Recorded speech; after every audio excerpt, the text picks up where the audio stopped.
How can we rule that polygamy is illegal when you say that homosexual marriage is legal? What is it about polygamy that's different? What about bestiality and ultimately child molestation and pedophilia?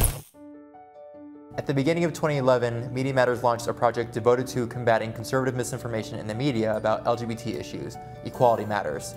Since then, combating right-wing misinformation about LGBT issues has become a core component of Media Matters' work. Equality Matters is working to stay on top of the right-wing spin machine, monitoring dangerous myths before they jump mainstream, and arming allies and media outlets with the facts they need to debunk conservative talking points. The organization does it so incredibly well. I've had the opportunity to meet with many of the people who are sitting there monitoring, absorbing this right-wing misinformation and propaganda on a daily basis.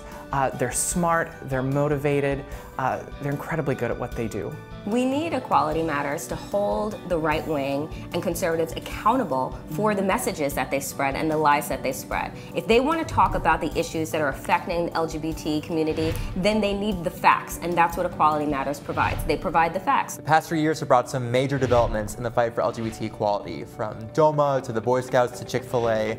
LGBT politics and the fight for equality have taken center stage both in national and local media.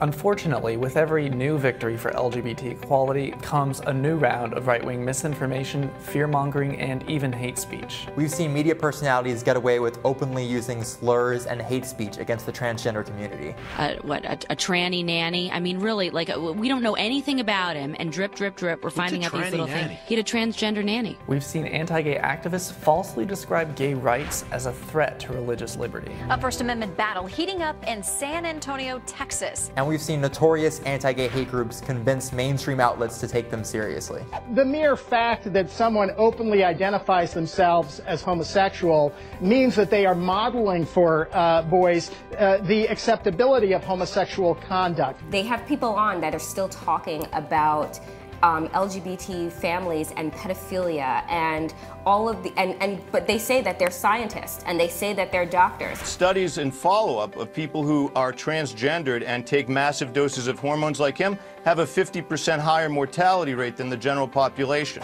The more that LGBT stories continue to dominate the news cycle, the more important it'll be to have an organization dedicated to correcting misinformation and marginalizing groups and outlets standing in the way of progress. We're moving towards this victory moment for marriage specifically around the country. But on the morning after that happens, millions of LGBT people will wake up in this country and their lives will be no different. It's important that we not rest on our laurels and think that because we have marriage, that all of a sudden the quality of life of all LGBT people is going to be, you know, on the up and up, and we can all stand around and sing Kumbaya and everything will be great. Because marriage is not the silver bullet that's going to transform people's lives. Media is one of the institutions of our culture. And if we want to change this culture, not just the laws, but the culture, and make it more inclusive, then we have to focus on those institutions. I'm really glad that Equality Matters is here to lead that cultural change.